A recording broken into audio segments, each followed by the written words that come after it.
we're just in the final stage of getting permit to start the construction, but the land has already been clear. The state has already, worked on the infrastructure for the land as well.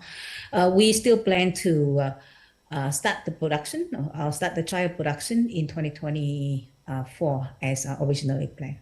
And what sort of initial annual output are we expecting from the Chatham facility or the Chatham factory every year? How many electric vehicles are you expecting to roll out every year once it starts production, ma'am? The capacity for the plant at the beginning would be 150,000 vehicles a year. The initial, normally there's always a ramp-up period. So normally it doesn't start volume right at the beginning, but we expect to be able to fully utilize the capacity soon after that.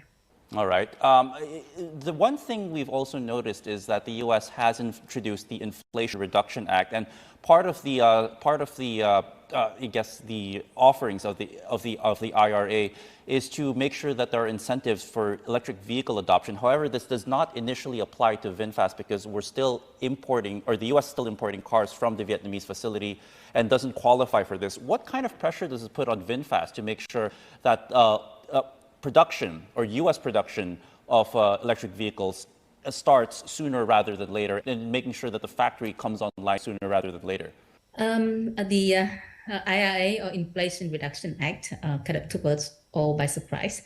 I think it happened very, very quickly.